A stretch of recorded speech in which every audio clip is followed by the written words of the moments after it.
Taoiseach, can I say to you, as you present the estimates today and present yourself on the first occasion as Taoiseach for leaders' questions and so on, that in building for the future, it should be understood that Irish unity is the very best plan for this island and for our people. It should be recalled that we're living in times of change across the island and indeed in relationships between our island and that of Britain. Brexit and the COVID-19 public health emergency have reshaped how people think and how people talk about reunification. Both of these crises have shown very dramatically the danger and the jeopardy of the border on our island. And so no longer is Irish unity discussed only in aspirational terms, but it is now increasingly regarded as a common sense approach and is indeed essential to the prosperity of all of our people. And I say that because growing our economy, our green economy, requires an all-Ireland approach. Protecting and building public health services, protecting public health itself requires an all-Ireland approach. Strengthening our agricultural sector, defending rural Ireland, all of these things must be all-Ireland in nature. So this conversation, Taoiseach, is happening right across the country, right across the island. People from many, many different perspectives are reconsidering long-held views, and they're looking anew at the prospect of a new Ireland, a united Ireland, and asking how this might deliver a better future for us all. So, given all of that, it's disappointing that constitutional change, Irish unity, isn't featured in your programme for government. And can I say, Taoiseach, I think this missed opportunity was compounded by the fact that you failed to appoint anyone from the north to the Seanad. That was a grave mistake in my view. I think we would all agree that former Senator Ian Marshall made a very, very valuable contribution to the Seanad. He was a strong voice, an independent voice, a unionist voice, an anti-Brexit voice. He was a very welcome addition to our political discourse. I think it's very important that Northern society is represented within the Oireachtas. I think it's really important that people from a unionist tradition are included, and so you got this one wrong, Taoiseach. Indeed, ironically, it flies in the face of commitments made by previous Fianna Fáil governments, which were to ensure Northern representation in the Oireachtas. You will recall, Taoiseach, that was committed to by your predecessor, Bertie Ahern. Fado. So can I ask you there, in light of all of that, about your shared island unit? You say that it will be up and running, that you will have a programme of work by next month, or the end of this month. There's no provision made for this unit in the estimate. Can you explain that? What exactly is the unit going to do? Will you establish a joint Oireachtas committee on Irish unity? Will you convene an all-Ireland representative citizens' assembly or such an appropriate forum to discuss and to plan for constitutional change?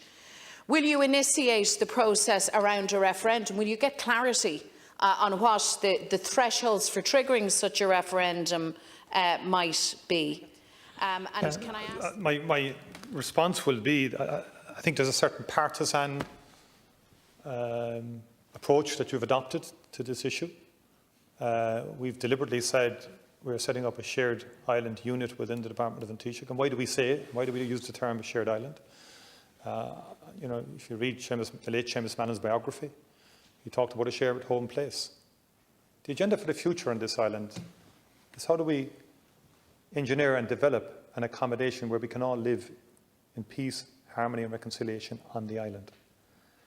And not to, at the very outset, try and dictate to one tradition or one group what the solution is going to be, which seems to be the agenda you are pursuing. My own view is the Good Friday Agreement, as I said in my speech, is the defining document, is a defining agreement. And why do I say that? Because it was based on three sets of relationships. The British-Irish relationship, the North-South relationship, and the relationship between the two different traditions within Northern Ireland itself. And irrespective of what may emerge in the future, or how the island develops in the future, it is my view that those three sets of relationships will have to underpin any future dispensation, any future arrangements. So the idea of the shared unit is to work, to develop a process, to seek to understand how we can develop a shared future on the island, both politically, administratively, departmentally, socially, culturally, and so forth. And yes, we want the unit to develop some research, get some work done, engage with other parties as a forerunner to other initiatives that could be taken. But what is essential in my view is that we do have to reach out and try and persuade those who are not of the same view as ours in terms of what we might see as the desired outcome eventually. You see, I don't believe precipitating or just organising a referendum like that is the way to go. That was the Sinn Féin position since Brexit happened. You've come back a bit from it. I think the over-focus on the border poll was too divisive, too partisan, and was running counter to what you wanted to achieve. That's my view on that. And I think I would favour a different approach in terms of this. For example, I would favour a stronger north-south dimension right now.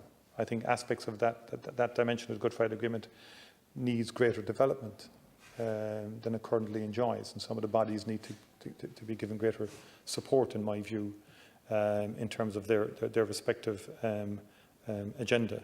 But this is a positive initiative we are taking in good faith, involving all parties, all traditions and all communities, and we want to try and move ahead with it in as non-partisan basis as we possibly can.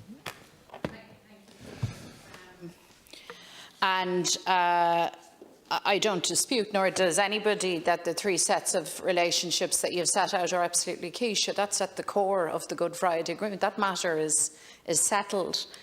Neither